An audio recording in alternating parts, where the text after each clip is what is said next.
கர்த்தருடைய பரிசுத்த நாமத்துக்கு மகிமை உண்டாவதாக. இந்த நாளிலும் கூட வேத தியானத்துக்காக ஆண்டவர் நமக்கு தந்திருக்கிற வேத பகுதி மத்தேயு எழுதின சுவிசேஷம் 5வது அதிகாரம் 48வது வசனத்தை நான் வாசிக்கிறேன். மத்தேயு 5வது அதிகாரம் 48வது வசனம். ஆகையால் பரலோகத்தில் இருக்கிற உங்கள் பிதா பூரண சற்குணராய் இருக்கிறது போல நீங்களும் பூரண சற்குணராய் இருக்க கடவீர்கள். ஆண்டவர் சொல்லுகிற ஒரு காரியம், இன்னும் சொல்லப்போனால் ஆண்டவர் இந்த பூமிக்கு வந்ததனுடைய நோக்கத்தை இந்த ஒரே வசனத்திலே ஆண்டவர் சொல்லிவிட்டார் என்று நான் விசுவாசிக்கிறேன். ஏனென்றால் பரலோகத்தில் இருக்கிற உங்கள் பிதா அவர் எப்படி இருக்கிறாருன்னு நமக்கு தெரியாது. ஆனால் ஆண்டவர் பரலோகத்தில் இருக்கிற பிதாவினுடைய முழு கேரக்டரை குறித்து அங்கே சொல்லுகிறார். அவர் பூரண சற்குணராய் இருக்கிறார். சற்குணம் என்று சொன்னால் பொதுவான அநேகருக்கு சற்குணம் என்கிற பெயர் வைப்பாங்க. அந்த சற்குணம் என்று சொல்லும்போது பூரண சற்குணம் அவனுடைய குணாதிசயத்தை குறிக்கக்கூடியது. சற்குணம் என்று சொல்லும்போது நல்ல குணம், ஒரு பரிசுத்தமான ஒரு குணம், அன்பான இரக்கமான தயவுள்ள ஒரு குணம். ஏன்னா ஆவியின் கனிகள் அத்தனையும் நிறைந்த குணாதிசயங்கள் கொண்டவர்களுக்கு தான் அந்த பூரண சற்குணர் என்று சொல்வார்கள். அந்த பூரண சற்குணமும் ஆண்டவரிடத்தில் இருக்கிறது, பிதாவிடத்தில் இருக்கிறது. அதனால் நீங்கள் அவருடைய பிள்ளைகளாக இருப்பீர்களானால் அல்லது அவருக்கு பிள்ளைகளாக இருக்க நீங்கள் விரும்புவீர்களானால் நீங்களும் பூரண சற்குணராக இருங்கள் என்று ஆண்டவர் நமக்கு ஆலோசனை கொடுக்கிறார். அநேக நேரங்களில் நமக்கு ரட்சிக்கப்பட்ட ஆரம்பத்தில் சின்ன சின்ன காரியங்களெல்லாம் நமக்கு உணர்த்தும் பொழுது உடனே நம்ம என்ன செய்வோம்? கீழ்ப்படிவோம். உடனே நம்ம ஆண்டவருக்கு சரண்டர் ஆகிடுவோம். ஆனால் நாள் ஆக ஆக ஆக நம்முடைய வாழ்க்கையில் என்ன உண்டாகிறது என்று சொன்னால் அந்த வசனங்களிலே நாம் அதிகமாய் பழக்கப்படுகிறோம். ஒரு காலத்தில் கர்த்தர் நல்லவர் என்று சொல்லும்போது அந்த வார்த்தையை கேட்கும்போதே நம்முடைய உள்ளம் குதூகலிக்கும். ஏனென்றால் எனக்கு எவ்வளவு நல்லவராக ஆண்டவர் இருந்திருக்கிறார் என்று சொல்லி. ஆனால் அடுத்து நாட்கள் ஆக ஆக ஆக அந்த வார்த்தை நமக்கு என்ன செய்கிறது? பழகி போகிறது. இப்போ புதிதாக திருமணம் ஆனவர்கள் ஒருவர் மேல் ஒருவர் வைத்திருக்கிற அன்பு ஆரம்ப காலத்தில் இருக்கிறது போல பின்னாட்களில் இருக்கிறது இல்லை. அதே போல் ஒரு ஃப்ரெண்ட்ஷிப்புக்குள்ளே ஆரம்பத்தில் அவர்களுக்குள்ளே ஏற்படுகிற ஃப்ரெண்ட்ஷிப்பில் இருக்கக்கூடிய அந்த அன்பு பின்னாட்களிலே அது இருக்கிறது கிடையாது. அதே போல் சின்ன பிள்ளைகளாக இருக்கும்போது பிள்ளைகளுக்கு தகப்பன் மேலே தாய் மேலே இருக்கிற பற்று வளர்ந்ததுக்கு பிறகு இருக்கிறது கிடையாது. அப்போ நம்முடைய குணாதிசயங்கள் மாறக்கூடியதாக இருக்கிறது. அப்போது வெளிப்படையாக பார்க்கும்போது அவங்க என்ன அன்பு இல்லாமையாக இருக்கிறாங்க அப்படின்னு தோணும். ஆனால் அன்பு என்பது கீழ்ப்படிதலில் தான் நமக்கு அந்த அன்பு பூரணமாகும். குழந்தைகளாக இருக்கும்போது கீழ்ப்படுகிறவங்க வளர்ந்ததுக்கு பிறகு கீழ்ப்படுகிறது கிடையாது. ஆவிக்குரிய ஜீவியத்தில் ரட்சிக்கப்பட்ட ஆரம்பத்தில் கீழ்ப்படுகிற அனுபவம் உள்ளவர்கள் வளர்ந்ததுக்கு பிறகு எங்களுக்கு தெரியாதா, எனக்கு நீங்கள் சொல்கிறீங்களா அப்படின்னு சொல்லக்கூடிய அளவுக்கு அபாயம் நமக்கு இருக்குது. அதை தான் ஆண்டவர் நமக்கு சொல்கிறார். ஏன்னா இப்படிப்பட்ட அபாயகரமான காரியங்கள் எல்லாம் பழகி போனதுக்கு பிறகு சில பேருக்கு ஒரு காரியத்தில் பொய் சொல்லியிருப்பாங்க. ஒரு காரியத்தில் பொய் சொல்லி அதுக்கு பிறகு அப்படியே பழகும்போது எதுக்கு எடுத்தாலும் பொய் சொல்கிற பழக்கம் வந்துடும். அப்போ அந்த இப்போ பிறக்கும்போதே குழந்தை பொய் சொல்லிக்கிட்டே பிறக்கிறது கிடையாது. அந்த குழந்தை பழகுகிற சமுதாயத்திலே, படிக்கிற பள்ளியிலே, அங்கே பழகுகிற ஒரு ஃப்ரெண்ட்ஷிப் நடுவில் அவங்க ஒரு சில பேர் பார்த்திங்கன்னா, நான் இன்னார்கிட்ட போய் இப்படி பொய் சொல்லிட்டேன் தெரியுமா அப்படின்னு அதையே பெருமையாக பேசுகிறவங்க இருக்கிறாங்க. நான் இன்னார்கிட்ட இந்த காரியத்தை, இந்த பொருளை நான் அவனுக்கு தெரியாமல் நான் அடிச்சுட்டு வந்துட்டேன் தெரியுமா அப்படின்னு தவறையே பெருமையாய் பேசுகிற அனுபவங்கள் உண்டு. அந்த பிள்ளைகளுக்கு நாளடைவில் அதுவே பார்த்திங்கன்னா, நான் சில பேரை பார்த்துருக்குறேன், உலகமகா பொய்யர்களை எல்லாம் நான் பார்த்துருக்குறேன். அப்படியே இருக்கிறத இல்லாததை இருக்கிறது போலவே சொல்லுவாங்க. எனக்கு அது இருக்குது, இது இருக்குது, அங்கே இருக்குது, இங்கே இருக்குதுன்னு பல சொத்துக்கள் இருக்கிறதாகவும் அநேக வசதி வாய்ப்புகள் அவங்களுக்கு இருக்கிறது போலவும், எனக்கு அவரை தெரியும் இவரை தெரியும்னு வாயை திறந்தால் பொய். இது எங்கே உருவாகிறது என்று சொன்னால், ஆரம்பத்தில் தாய் தகப்பனுக்கு கீழ்ப்படுகிற அந்த காலங்களில் அடித்தா கீழ்ப்படுகிற காரியங்களிலிருந்து அடுத்து தவறி போகும் பொழுது, வளர்ந்து போகும் பொழுது, அல்லது சில பேரண்ட்ஸ் பார்த்திங்கன்னா பிள்ளைகள் செய்கிற தவறுகளை அப்படியே கண்டிக்காமையே விடுறது. பாரேன் எப்படி போய் சொல்கிறான் பாரேன் அப்படின்னு அதையே பெருமையாக பேசுகிற ஆட்கள் இருக்கிறாங்க. எனக்கு தெரிஞ்சு என்னுடைய 13-14 வயசு இருக்கும். ஒரு பையன், நான் சென்னைக்கு வந்த ஆரம்ப காலம் அது. அப்போது ஒரு பையனை தூக்கிட்டு வராரு ஒருத்தர் அப்பா. அவர் அவங்களுடைய தாய் மாமா அங்கேருந்து வரும்போது அவனை இந்த மாதிரி ஒரு கெட்ட வார்த்தை சொல்லி திட்டுறா அப்படின்னு இவர் சொல்லிக் கொடுக்குறாரு, பிள்ளைக்கு சொல்லிக் கொடுக்குறாரு. அவன் அந்த வார்த்தையை சொல்கிறான். தாய் மாமாவுக்கு ஒரே சந்தோஷம், பாரு பிள்ளை எப்படிலாம் பேசுகிறான் பாரு அப்படின்னு. எதில் சந்தோஷப்படுறதுன்னே தெரியாமல் இன்றைக்கி உலகம் அநியாயத்திலும் அக்கிரமத்திலும் சந்தோஷப்படுகிறது. அந்த குழந்தையுடைய கேரக்டரே மாறி போயிருமேங்கிறத பற்றி கவலையப்படுகிறது இல்லை. சரி, இவர்கள் உலக பிரகாரமான ஜனங்கள். ஆனால் நமக்கு இருக்கிற அபாயம் என்னவென்று சொன்னால், நம்ம அடிக்கடி சொல்லப்படுகிற வார்த்தை, அந்த ஆதி அன்பு நம்மக்கிட்ட எப்போ போகுதுன்னா, நமக்கு ஆரம்பத்தில் இருக்கிற கீழ்ப்படிதல் கொஞ்சம் கொஞ்சமாக குறையும் பொழுது, அவருக்கு பயப்படுகிற பயம் கொஞ்சம் கொஞ்சமாக குறையும் பொழுது, அப்படியே நமக்கு எதெல்லாம் முன்னாடி ஒரு காலத்தில் வேண்டாம், செய்யக்கூடாது, பேசக்கூடாதுன்னு நினைக்கிறோமோ அதெல்லாம் பின்னாடி என்ன செஞ்சிடும், சேர்ந்துடும். அதை தான் இங்கே சொல்கிறாரு. நாளடைவில் இப்படி நீங்கள் மாறி போயிடக்கூடாது அப்படிங்கிறதுனால உங்களுடைய பிதா, உங்கள் அப்பா ஒரு நேர்மையான ஒரு போலீஸ் ஆஃபீஸராக இருக்கும்போது நீ திருடனாக இருக்கலாமா அப்படின்னு கேட்குறது போல தான் ஆண்டவர் கேட்குறார். நீ அவரை பிதாவே, எல்லா ஜெபத்தையும் முடிக்கும்போது இயேசுவின் நாமத்தில் ஜெபிக்கிறோம் சொல்லுங்கள். பிதாவே, எங்கள் பிதாவே, பரலோக பிதாவே, பரிசுத்த பிதாவே, பிதாவே என்று அவரை அப்பா என்று நாம் அழைக்கிறோம். அவரை நீங்கள் அப்பான்னு அழைக்கணும்னா நீங்கள் அவருடைய பிள்ளைகளாக நீங்கள் இருக்கணும். நீங்கள் அவரை அப்பான்னு சொல்கிறதுல உங்களுக்கு பெருமை இருக்கலாம், ஆனால் நம்மை பிள்ளைகள் என்று சொல்லுகிறதுல அவருக்கு பெருமை இருக்குமா? அப்போ ஒரு பெரிய ஒரு திருட்டு கேஸில் ஒருத்தன் மாட்டினவன் ஒரு பெரிய ஜட்ஜோட மகன். இப்போது கோர்ட்டில் போய் நிற்கும்போது இவன் அப்பான்னு கூப்பிட்டா அவர் சந்தோஷப்படுவாரா? இல்லையா? அப்பா தான், மகன் தான், உறவு இருக்கிறது தான். அந்த உறவு அந்த தகப்பனை சந்தோஷப்படுத்துகிறதா என்றால் அது இல்லை. அதனால தான் ஒவ்வொரு நாளிலும் ஆண்டவருடைய தெய்வீக சுபாவங்களிலே நாம் வளருகிறவர்களாக இருக்க வேண்டும். அப்போ தான் பிதா நம்மிலே மகிமைப்படுவார். அதனால தான் ஆண்டவர் சொல்கிறாரு, உங்கள் பிதா பூரண சற்குணராக இருக்கிறது போல நீங்களும் பூரண சற்குணராக இருக்க கடவீர்கள். அப்படியே கொலோசையர் 3வது அதிகாரத்தை எடுத்துக்கொள்ளுங்க. அதில் உள்ள சில வசனங்களை தியானித்து முடிப்போம். கொலோசையர் 3:8 இது இந்த வார்த்தைகள் எல்லாம் நீங்களும் நானும் கண்டிப்பாக பின்பற்ற வேண்டிய காரியங்கள். அதனால் இவைகளிலே நம்ம கொஞ்சம் பயபக்தியாய் இந்த வார்த்தைகளை கவனித்து நமக்குள்ளே ஒரு நல்ல ஒரு மெருகு, ஆவிக்குரிய வாழ்க்கையில் நம்முடைய தனிப்பட்ட சுபாவங்களிலே நல்ல மெருகு ஏறும்படியாக நம்மை ஒப்பு கொடுப்போம். இந்த 3:8 நான் வாசிக்கிறேன். இப்பொழுதோ கோபமும் மூர்க்கமும் பொறாமையும் உங்கள் வாயில் பிறக்கலாகாத தூஷணமும் வம்பு வார்த்தைகளும் ஆகிய இவைகள் எல்லாம் விட்டுவிடுங்கள் என்கிறார். இதில் முதல்ல ஸ்டார்ட் பண்ணும்போதே இப்பொழுதோ அப்படின்னா, முன்னாடி உங்களுடைய வாழ்க்கை எப்படியோ இருந்துச்சு. இன்னும் சொல்லப்போனால் நேற்று இரவு வரைக்கும் கூட நம்முடைய வாழ்க்கை, நம்முடைய சுபாவம், நம்முடைய தன்மைகள் வேறு விதமாக இருந்திருக்கலாம். ஆண்டவர் இந்த வசனத்தை மூலமாக நம்ம கூட பேசும்போது சொல்கிறாரு, சரி இனிமேலாவது இப்பொழுதோ கோபமும் மூர்க்கமும் பொறாமையும். இதில் இந்த கோபம் என்பது சாதாரணமாக நமக்கு வரக்கூடிய ஒரு பரிசுத்தமான இந்த வார்த்தை அடிக்கடி சொல்லுவார், பரிசுத்த சினம் என்று சொல்லுவார். பிள்ளைகள் தப்பு செய்யும்போது அந்த பிள்ளைகளை நம்ம கண்டிக்கிறது, அது பரிசுத்த சினம். விசுவாசிகள் தவறு செய்யும்போது ஊழியக்காரர் கண்டிக்கிறது, அது பரிசுத்த சினம். ஏனென்றால் அது அவர்களை அழிக்கும்படியான கோபம் அல்ல, அவர்களை உருவாக்கும்படியான கோபம். தேவன் நம்மேல் படுகிற கோபமும் அப்படித்தான், நம்மை அழித்து போடும்படியாக அல்ல, நம்மை உருவாக்கும்படியாக தேவன் நம்மேல் கோபப்படுகிறார்.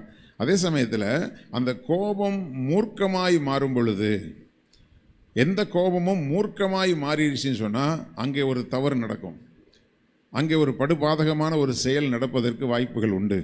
ஒருவேளை நமக்கு சில நேரத்தில் நம்மை சில பேர் கோபப்படுத்துகிறார்கள், வார்த்தையினாலேயோ அல்லது செய்கைகளினாலேயோ நம்மை கோபப்படுத்துகிறார்கள் என்று சொன்னால், அந்த கோபத்தை, அதாவது அந்த ஒரு சென்சார்னு சொல்லுவாங்க, அந்த மாதிரி அந்த உணர்வு திறன் நமக்குள்ளே காணப்படணும். நமக்குள்ள ஒரு மாதிரி கோபம் ஏறுது நமக்கு, அதாவது இருதயத்தின் கசப்பு இருதயத்துக்கே தெரியும், அதனுடைய மகிழ்ச்சிக்கு அந்நியன் உடந்தையாக மாட்டான் என்று வசனம் சொல்லுகிறது. அப்போது இருதயத்தின் கசப்பு, எனக்குள்ள யார் மேலேயாவது கசப்பு இருக்குதா இல்லையாங்கிறது நமக்கே என்ன செய்யும். ஆனால் நம்ம இல்லை எனக்கு யார் மேலேயும் கசப்பு இல்லைங்க அப்படின்னு வாயில் சொல்லுவோம். ஆனால் இருதயத்தின் கசப்பு இருதயத்துக்கே தெரியும். நான் தான் அடிக்கடி சொல்லுவேன், நீங்கள் யாரை வேணுனாலும் ஏமாற்றலாம், உங்களை நீங்கள் என்ன செய்ய முடியாது, ஏமாற்றவே முடியாது. ஏன்னா உங்களுக்குள்ளேயே உங்கள் என்ன சுபாவம் இருக்கிறது என்பதை நமக்கு தெரியும். ஆனால் அநேகருக்கு பார்த்திங்கன்னா சாதாரணமாக கெட்ட வார்த்தை பேசுவாங்க, அந்த கெட்ட வார்த்தை பேசும் பொழுது அவங்களுக்கு பேசுகிறது கெட்ட வார்த்தை தானே அவங்களுக்கே தெரியாது. இப்போ உதாரணத்துக்கு எங்கள் அப்பாவே எடுத்துக்கிட்டிங்கன்னா, அவங்க ஊரில் வளர்ந்த விதங்கள் வித்தியாசம். கோபம் வந்தால் ஏதாவது ஒரு கெட்ட வார்த்தை அவங்களுக்கு சாதாரணமாக வந்துடும். அப்படி அந்த கெட்ட வார்த்தைகள் ஏதோ கர்த்தருடைய கிருபையில் அப்படி எனக்கு சாதாரணமாக எனக்கு வரவே வராது. அப்படிப்பட்ட வார்த்தைகள் எனக்கு வந்ததே கிடையாதுன்னு தான் சொல்லணும். ஆனால் சாதாரணமாக எங்கள் ஊரில் உள்ளவங்கெல்லாம் ஒரு கோபம் வந்துச்சுன்னா ஒரு 2-3 கெட்ட வார்த்தையை சரளமாக பேசுவாங்க. இன்றைக்கி சென்னையிலையும் பாருங்கள், பேசும்போதே பார்த்திங்கன்னா சில வார்த்தைகள் தானாக வரும். அது சென்னை பாஷைன்னு சொல்கிறாங்க. ஆனாலும் அது கெட்ட வார்த்தை, அது ரொம்ப அருவருப்பான வார்த்தைங்கிறதையே உணராமல் அவங்க என்ன செய்கிறாங்க, அது ஒரு சாதாரண வார்த்தையாக அதை பேசுகிறாங்க. அப்போது எப்போவுமே எந்த ஒரு காரியமுமே நமக்கு மழுங்கி போயிடும். சில காரியங்களில் இப்போ ஒரு கொஞ்சம் ட்ரெஸ்ஸில் அழுக்குப்பட்டால் அந்த அழுக்கு நமக்கு உறுத்தலாக இருக்கும். இன்றைக்கி கூட நான் ட்ரெஸ்ஸை மாட்டிட்டு வரும்போது எனக்கு தெரியல, இங்கே ஒரு சிவப்பு கலரில் ஒரு நூல் இங்கே இருந்தது. என்னுடைய மனைவி பார்த்துட்டு அந்த நூலை எடுங்க அப்படின்னு சொன்னான். அப்போ கண்ணாடியில் பார்க்கும்போது அந்த நூல் இருக்குது. ஆனால் என் மேலே இருந்தது எனக்கே தெரியல. அதை கண்ணாடியை பார்க்கும்போது தான் என்ன வருது, அந்த உணர்வு வருகிறது. அப்போ அதை நம்ம எடுத்து போடுகிறோம். ஆனால் நமக்கு ஒரு நூல் மேலே ஒட்டிகிட்டு இருக்கிறதுக்கே நம்ம அதை அதான் அனாவசியமானது, நம்ம மேலே அதை ஒட்டிக்கிட்டு இருக்கக்கூடாதுன்னு நினைக்கிறோம். ஆனால் தெருவில் பிளாட்பாரத்துலேயே படுத்து தூங்குறவங்க, அங்கேயே இப்படி பிச்சை எடுத்துக்கிட்டு அப்படியே ரோட்டில் அலையக்கூடியவங்களுக்கு பார்த்திங்கன்னா அவங்க ட்ரெஸ் எல்லாம் அழுக்காக இருக்கும். ஆரம்பத்திலேருந்து அவங்களுக்கு அந்த ட்ரெஸ் அந்த அழுக்குலேயே பழகி போகும்போது அது அவங்களுக்கு அது அழுக்காக தெரியாது, அழுக்குன்னு தெரியும். ஆனால் அதை போடலாமா போடக்கூடாதாங்கிற அந்த உணர்வு அவர்களுக்கு இல்லாமல் போயிடும். அதனால தான் எதுக்கெடுத்தாலும் முன்கோபமாக கோபிச்சுக்கிட்டே இருக்கிறவங்களுக்கு நமக்குள்ளே இருக்கிறது பொல்லாத சுபாவம் நமக்கே தெரியாது. ஏன்னா அதாவது ஒரு சின்ன சண்டே கிளாஸ் இதில் சொல்லுவாங்க, ஒருத்தன் ஒரு மலைப்பாம்பு குட்டியை எடுத்து கொண்டு வீட்டில் வச்சு வளர்த்தானோ. அதை எடுத்து வளர்த்து அதை அப்படியே தடவி கொடுத்து வளர்க்க ஒரு குறிப்பிட்ட நாளில் அது கூட அந்த பாம்போடு கூட அவன் விளையாடி பழகி அந்த பாம்பும் பெருசாக வளர ஆரம்பிச்சிது. அதுக்கு பிறகு அது கொஞ்ச நாள் கழித்து அவனோட விளையாடும்போது அவனை சுற்றி அப்படி நெருக்கி வச்சு விளையாடும், இவனும் அதோட விளையாடுவான்.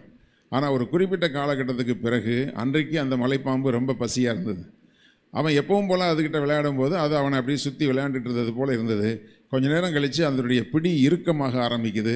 அது அவன் சரி ஏதோ விளையாட்டுத்தனம் பண்ணுது அவன் யோசிச்சுட்டு இருக்கிறதுக்குள்ளே அவனுடைய எலும்புகளையெல்லாம் அதை அப்படியே முறிக்க ஆரம்பித்து அவனை முழுங்கிருச்சு.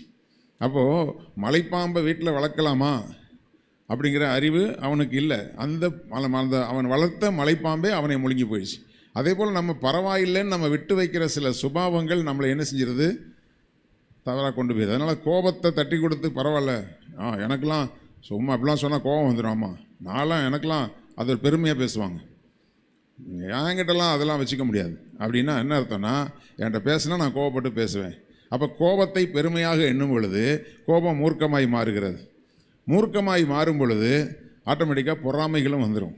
எல்லாமே அதாவது இப்போ எங்கள் பூட்டன் பெத்த பிள்ளை தான் எங்கள் தாத்தா, எங்கள் தாத்தா பெத்த பிள்ளை தான் எங்கள் அப்பா பெத்த பிள்ளை தான் நான்.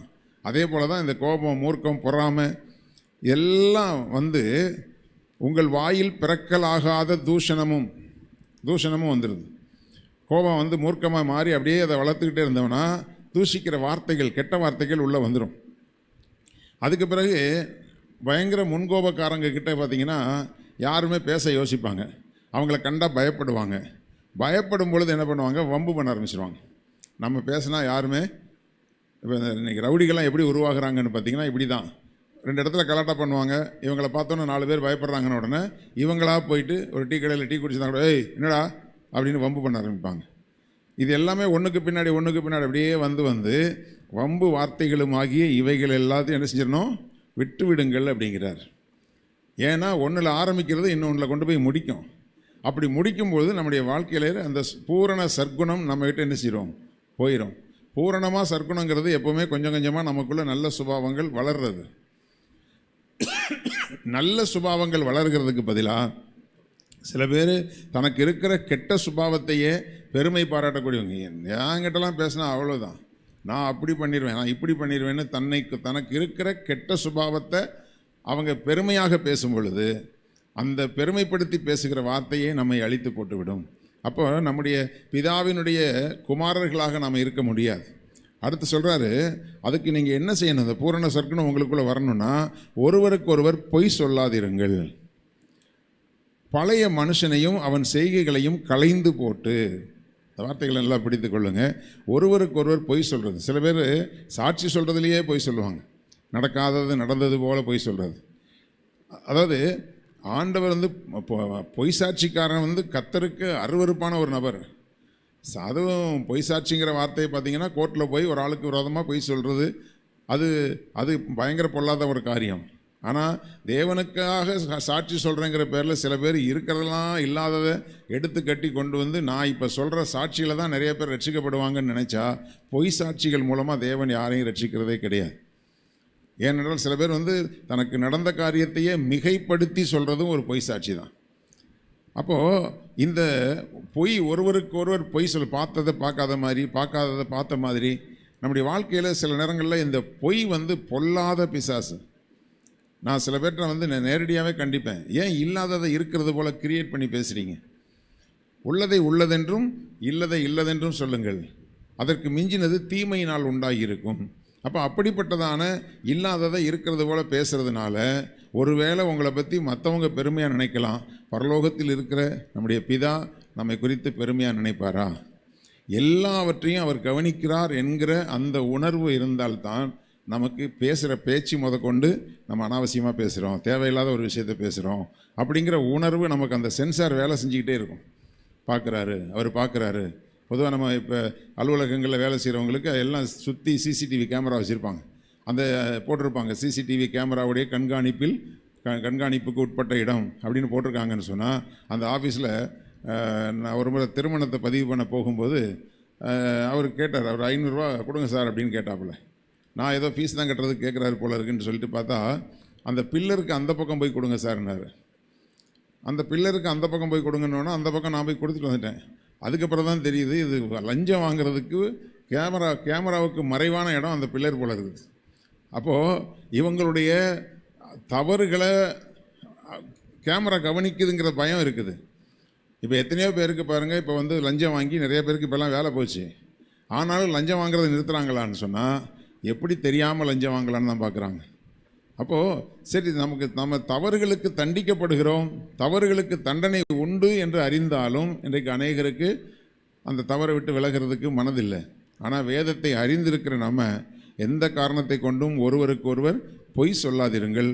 பழைய மனுஷன் ரட்சிக்கப்படுறதுக்கு முன்னாடி இருந்த அந்த மனுஷனுடைய செய்கைகளை களைந்து போட்டு, இந்த வார்த்தையை கவனிங்க, தன்னை சிருஷ்டித்தவருடைய சாயலுக்கு ஒப்பாய் பூரண அறிவு அடையும்படி புதிதாக்கப்பட்ட புதிய மனுஷனை தரித்து கொண்டிருக்கிறீர்களே அப்படிங்கிறார்.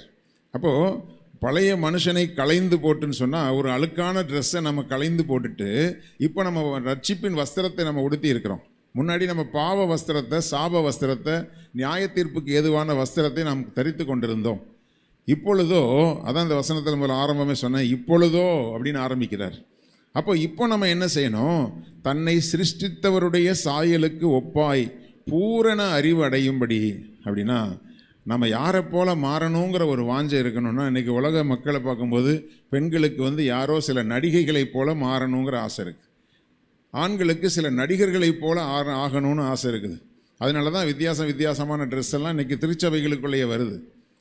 இன்றைக்கி அநேக இடங்களில் ஊழியம் செய்கிறவங்களுடைய ட்ரெஸ்ஸிங்கே வேறு மாதிரி ஆகிக்கிட்டே போகுது. நான் எப்போவுமே சொல்லுவேன், என் பிள்ளைகளுக்கும் சொல்லுவேன், என்ன காலங்கள் மாறினாலும் சூழ்நிலைகள் மாறினாலும் நீங்கள் ஆண்டவருடைய வேத கலாச்சாரத்துக்கு மீறின உடைகளை நீங்கள் ஆலயத்துக்குள்ளே கொண்டு வரக்கூடாது.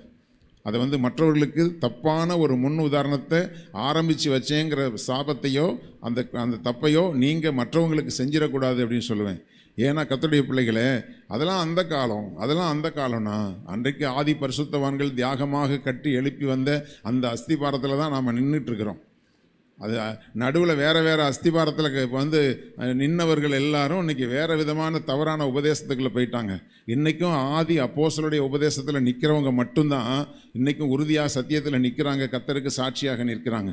அதனால் புதிய கலாச்சாரங்கள் 1000 வரலாம், ஆனாலும் எல்லா விதத்திலும் நம்மை பார்க்கிறவர்களுக்கு நம்முடைய பிதாவாகிய தேவனை பிரதிபலிக்கிறவர்களாக இருக்கணும். அதான் சொல்கிறாரு, தன்னை சிருஷ்டித்தவருடைய சாயலுக்கு ஒப்பாய், அவருடைய சுபாவத்துக்கு ஒப்பாய், அவருடைய கேரக்டருக்கு ஒப்பா நம்முடைய வாழ்க்கையினுடைய எல்லா பகுதியும் இருக்கும்படி அதுக்குரிய பூரண அறிவு நமக்கு இருக்கணும். அவரை அறிஞ்சால் தானே நம்ம வந்து அவரை போல மாற முடியும் இல்லையா? சில நேரத்தில் இந்த ஆர்டிஸ்ட்லாம் வரைவாங்க, பார்த்துக்கிட்டே ஒருத்தர் அப்படியே வரைவாங்க. அவங்களுக்கு இருக்கிற அறிவுக்கும் சும்மா நம்மளும் கூட தான் உட்காந்து இப்போ 2 பேர் உட்காந்துருக்காங்க, 2 பேர் அப்படி வரையணும் அப்படின்னு சொன்னார். சும்மா 2 பேர் உட்கார்றது போல் வரையலாம். ஆனால் அந்த சரியான ஆர்டிஸ்டுடைய அந்த மனநிலை எப்படி இருக்குன்னா, அப்படியே உட்கார்ந்துருக்கிறவங்களுடைய உருவத்தை உள்வாங்கி கிரகித்து அவங்களுக்கு முடி எங்கெல்லாம் நிற்கிது, காது அவங்களுடைய ஷேப் எப்படி இருக்குது, மூக்கோடைய ஷேப் எப்படி இருக்குன்னு கம்ப்ளீட்டாக அவர்களை அறிகிற அந்த அறிவு அவர்களுக்குள்ளே இருக்கும்போது அந்த கற்பனையிலே அவங்க அழகாக கொண்டு வந்து அதே மாதிரி வரைகிறாங்க. சும்மா ஓரலாக பார்த்து நானும் வரைகிறேன் அப்படின்னு வரைகிறவங்களுக்கு அதே போல் வரைய முடியாது. அதே போல் பிதாவாகிய தேவனை அறிகிற அறிவு இருந்தால், அந்த பூரண அறிவு இருந்தால் தன்னை சிருஷ்டித்தவருடைய சாயலுக்கு ஒப்பா நம்ம மாற முடியும். அப்போது அவரையே நம்ம தியானிக்கணும், அவரையே அவருடைய சுபாவத்தையே நம்ம தியானிக்கணும், அவருடைய சாயல்லையே நம்ம என்ன செய்யணும், திருப்தியாகி கொண்டே இருக்கணும். அப்போ அவரை அறிகிற அந்த பூரண அறிவு நமக்குள்ளே வரும் பொழுது புதிய மனுஷன் வருகிறான்.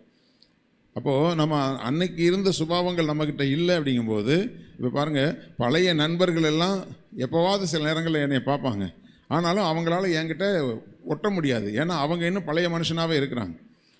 அதனால அவங்கள போல் நம்ம பேச மாட்டோங்கிறதுனால நம்மளை பார்த்த உடனே அவங்க கொஞ்சம் தள்ளி நின்று அப்புறம் எப்படி இருக்கிற, நல்லா இருக்கிறியா அப்படின்னு மட்டும் கேட்டுட்டு அப்படியே போய்கிட்டே இருப்பாங்க. அன்னைக்கு நாங்கள் ஒன்றா மண்ணா கிடந்த காலங்கள் உண்டு. இன்றைக்கு அப்படி அல்ல. நமக்குள்ளே அவர் நம்மை சிருஷ்டித்தவருடைய சாயலுக்கு ஒப்பாய் பூரண அறிவு நமக்குள்ளே வந்திருக்கிறது. அப்படி வந்திருக்கும் பொழுது நம்முடைய கேரக்டர் எப்படி இருக்குன்னா, ஒருவரை ஒருவர் தாங்கி, யாரும் யாரையும் டிஸ்கரேஜ் பண்ண மாட்டாங்க, யாரையும் மட்டமாக பேச மாட்டாங்க, மட்டுப்படுத்த மாட்டாங்க. பைபிள் ஸ்டடியில் தியானித்தது போல் ஒருவரை ஒருவர், அதாவது ஒருவரை ஒருவர் நம்மிலும் அதிக கனமுள்ளவர்களாக எண்ணுவோம். ஏன்னா எல்லாருமே சபையில் மிக மிக முக்கியமானவர்கள். அதாவது வரங்களில் கிருபைகளில் குறைவுள்ளவர்களாக இருந்தாலும் சரி, அவர்களும் தேவனுக்கு தேவை என்று தான். ஒரு பெரிய கம்பெனி இருக்குதுன்னு சொன்னால் அந்த கம்பெனியில் இருக்கக்கூடிய மேனேஜர், மேனேஜிங் டைரக்டர், என்னென்னமோ பெரிய பெரிய போஸ்டிங்கெல்லாம் இருக்கும். ஆனால் வாசலில் இருக்கிற வாட்ச்மேனும் முக்கியமான ஆள். ஒரு வாட்ச்மேன் வெளிப்பாக இல்லாமல் அந்த கம்பெனிக்கு விரோதமான செய்கை செய்யக்கூடிய சில பேரை உள்ளே விட்டுட்டா அந்த கம்பெனி மொத்தமாக அழிஞ்சு போயிடும். ஒரு தீவிரவாதியை உள்ளே அலோவ் பண்ணியாச்சுன்னா முடிஞ்சு போதும். அப்போ அந்த வாட்ச்மேன் முதற்கொண்டு முக்கியமானவர்கள் தான். அப்படி தான் தேவன் சபையில் வைத்திருக்கிறார். அப்போ நாம் ஒருவரை ஒருவர் தாங்கி, ஒருவர் பேரில் ஒருவருக்கு குறைபாடு உண்டானால் கிறிஸ்து உங்களுக்கு மன்னித்தது போல ஒருவருக்கொருவர் மன்னியுங்கள். அநேக நேரங்களில் நம்ம அப்படி பிறக்கும்போதே பரிசுத்தவான்களை பிறந்தது மாதிரியே நம்ம என்ன செஞ்சிருவோம், சில கேரக்டர் வச்சுருப்போம். யாருக்காவது சில குறைபாடுகள் இருந்துச்சுன்னு சொன்னால் அந்த குறையை பெருசாக நம்ம என்ன செய்வோம், பேசுவோம். நாமும் குறைவுள்ளவர்களாக இருந்து தான் கர்த்தருடைய அன்பை அறிந்து சத்தியத்தை அறிந்து நாம் இந்த அளவுக்கு வளர்ந்திருக்கிறோம். இன்னும் வளர வேண்டிய காரியங்கள் இருக்கிறது என்கிற உணர்வோடு கூட ஒருவர் பேரில் ஒருவருக்கு குறைபாடு உண்டானால் கிறிஸ்து உங்களுக்கு எப்படி மன்னிச்சார்? ஏதாவது கண்டிஷன் போட்டு மன்னிச்சாரா? இல்லை எனக்கு எதாவது செஞ்சால் தான் நான் மன்னிப்பேன்னு சொன்னாரா? அவர் எப்படி உங்களுக்கு மன்னிச்சாரோ அதுபோல் பிறரை நீங்கள் மன்னித்து இவை எல்லாவற்றிலும் பூரண சற்குணத்தின் கட்டாகிய அன்பை தரித்து கொள்ளுங்கள். நல்லா புரிந்து கொள்ளுங்கள். அதனால தான் பிதாவுடைய குணம் பூரண சற்குணமாக இருக்கிறது. அந்த பூரண சற்குணத்தினுடைய கட்டு என்ன, அதனுடைய மொத்த பேக்கேஜ் என்ன அப்படின்னா அன்பு. ஏன் அவர் இன்னைக்கும் பூரண சற்குணராக இருக்கிறார் அப்படின்னு சொன்னால், இதில் கடைசியில் எங்கே கொண்டு முடிக்கிறார்னா, கிறிஸ்து உங்களுக்கு மன்னித்தது போல் அப்படிங்கும்போது நம்முடைய தேவாதி தேவன் நம்ம எப்படி மன்னிக்கிறார்னா அவருடைய அன்பினால தான் நம்ம என்ன செய்கிறாரு, மன்னிக்கிறார். அன்பினால தான் நம்மை உருவாக்கி கொண்டிருக்கிறார். அந்த அன்பினால தான் நம்ம மேலே அவருக்கு இன்னும் நம்பிக்கை இருக்குது, நம்மை உருவாக்க முடியுங்கிற நம்பிக்கையில் இருக்கிறோம். அதே போல் தான் திருச்சபையிலையும் நம்ம மற்றவர்களிடத்திலே அன்பு காண்பித்து ஒருவர் மேல் ஒருவர் குறைவு உண்டானால் நம்ம என்ன செய்யணும், அவர்களுக்கு கிறிஸ்து மன்னித்தது போல் மன்னிக்கும் போது அந்த பூரண அன்பு நமக்கு அங்கே விளங்குகிறது. அந்த பூரண அன்பு என்ன செய்கிறதுன்னு சொன்னால் பிதாவினுடைய பூரண சற்குணத்துக்கு நம்மை நடத்துகிறது. அந்த பூரண சற்குணத்தினுடைய அந்த மொத்த பேக்கேஜ் அதான் அந்த கட்டாகிய அப்படின்னும் போது அந்த ஒரு ஃபுல் பேக்கேஜ் அப்படின்னா பரிபூர்ண அந்த அன்பினால தான் தன்னுடைய குமாரன் என்றும் பாராமல் நாம் ரட்சிக்கப்படும்படி தன்னையே என்ன செய்யார், ஜீவ பலியாக கொடுப்பதற்கு அர்ப்பணித்தார். அதனால் தேவனுடைய பிள்ளைகளே, பரலோகத்தில் இருக்கிற உங்கள் பிதா பூரண சற்குணராய் இருக்கிறது போல நீங்களும் பூரண சற்குணராய் இருக்க கடவீர்கள். கடைசியில் 3:15 இந்த வார்த்தையை சொல்லி முடிக்கிறாரு. தேவ சமாதானம் உங்கள் இருதயங்களில் ஆழக்கடவது, இதற்கென்றே நீங்கள் ஒரே சரீரமாக அழைக்கப்பட்டீர்கள், நன்றி அறிதல் உள்ளவர்களாயும் இருங்கள். அப்படின்னா தேவ சமாதானம் நம்முடைய இருதயத்தை அப்படியே ஆளுகை செய்யணும். நம்மை ஆண்டிருக்கிறது கோபமும் மூர்க்கமும் கசப்பும் வைராக்கியமும் நம்முடைய இருதயத்தை ஆண்டு கொண்டிருக்கக்கூடாது. தேவ சமாதானம் நம்முடைய இருதயங்களிலே ஆண்டு கொண்டிருக்கணும். இதற்கென்று தான் நம்மை ஒரே சரீரமாக கர்த்தர் அழைத்திருக்கிறார். தேவன் எனக்கு செய்த அந்த இரக்கம், அந்த தயவுக்கு நாம் எப்போவுமே நன்றி அறிதல் உள்ளவர்களாக இருந்தால் நாம் பிறரையும் மன்னிப்போம், பிறரையும் தாங்குவோம், பிறருக்காக ஜெபம் பண்ணுவோம், பிறரை ஆண்டவர் நம்மை நேசித்தது போல மற்றவர்களை நேசிப்போம். இந்த சுபாவம் தான் பரலோகத்தில் இருக்கிற நம்முடைய பிதாவினுடைய பூரண சற்குணம். அந்த பூரண சற்குணத்துக்கு நேராக நாமும் கடந்து போவோம். நம்மை உருவாக்க நம் தேவனுக்கு இடம் கொடுப்போம். கர்த்தர் நம்மை ஆசீர்வதிப்பார். கண்களை மூடி நாம் ஜெபிக்கலாம். ஸ்தோத்திரம் பிதாவே, எங்கள் நல்ல தகப்பனே, தேவாதி தேவனே, உம்முடைய அன்பு கரத்தில் இந்த வார்த்தைகளை ஆண்டவரே எங்களோடு பேசியிருக்கிறீரே, இந்த வார்த்தையின்படி நாங்கள் ஆண்டவரே பூரண சற்குணராய் மாற எங்களை அர்ப்பணிக்கிறோம். ஆண்டவரே உம்முடைய கரத்தில் எங்களை அர்ப்பணிக்கிறோம் தகப்பனே. எங்களுடைய சுய ஞானத்தினாலேயோ சுய பிரயாசத்தினாலேயோ நாங்கள் இந்த தெய்வீக சுபாவங்களை பெற்றுக்கொள்ள முடியாது தகப்பனே. தேவனாகிய கர்த்தர் எங்களை பூரண சற்குணராய் இருக்கும்படி நீர் அழைத்திருக்கிறீர். இதற்கென்றே எங்களை நீர் ஒரே சரீரமாக அழைத்திருக்கிறீர் தகப்பனே.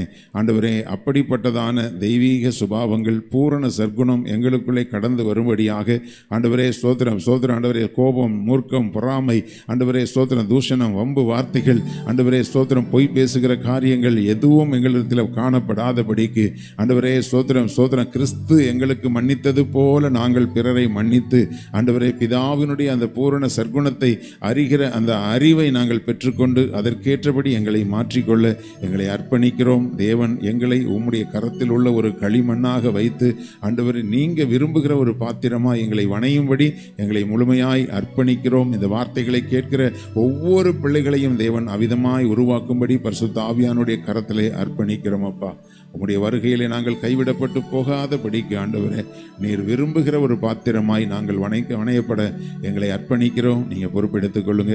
இந்த புதிய நாளையும் கூட உம்முடைய கரத்தில் ஒப்புக் கொடுக்கிறோம். ஆண்டவரே, எங்களோடு கூட உம்முடைய வார்த்தையின் மூலமாய் பேசி இந்த நாளை ஆண்டவரே உம்முடைய ஆசீர்வாதத்தோடு கூட ஆரம்பிக்க உதவி செய்திருக்கிறீர். இந்த நாள் முழுவதிலும் எங்களுடைய போக்குவரத்துகள், எங்களுடைய பிரயாணங்கள், எங்களுடைய கையின் பிரயாசங்கள், ஆண்டவரே எங்களுடைய தனிப்பட்ட வாழ்க்கை, குடும்ப வாழ்க்கை, ஆவிக்குரிய வாழ்க்கை முழுமையும் உம்முடைய கரத்தில் ஒப்பு கொடுக்கிறோம். நீங்கள் உம்முடைய கரத்தில் வைத்து எங்களை வழிநடத்தும்படி ஒப்பு கொடுத்து ஜெபிக்கிறோம். எங்களுக்கு விரோதமாய், எங்களுக்கு உண்டான யாவற்றுக்கும் விரோதமாய், எங்களுடைய பிள்ளைகள், எங்களுடைய சந்ததிகளுக்கு விரோதமாய் கிரியை செய்கிற எல்லா விதமான சத்துருடைய கிரியைகளை இயேசுவின் நாமத்தில் நாங்கள் முறியடிக்கிறோம். தடைகளை உடைக்கிற ஆவியானவர் எங்களுக்கு முன்பாய் கடந்து சென்று கோணலானவைகளை செவ்வைப்படுத்தி எங்களை ஆசீர்வாதமான பாதையில் நடத்துவீராக. துதியும் கனமும் மகிமையும் உமக்கே செலுத்துகிறோம். இயேசு கிறிஸ்துவின் இன்ப நாமத்தில் ஜெபிக்கிறோம் ஜீவனுள்ள எங்கள் நல்ல பிதாவே, ஆமென். எல்லாரும் சேர்ந்து சொல்லுவோம். என் ஆத்துமாவே கர்த்தரை ஸ்தோத்திரி, என் முழுவதுமே அவருடைய பரிசுத்த நாமத்தை ஸ்தோத்திரி. என் ஆத்துமாவே கர்த்தரை ஸ்தோத்திரி, கர்த்தர் செய்த சகல உபகாரங்களையும் மறவாதே. ஆமென், ஆமென். God bless you.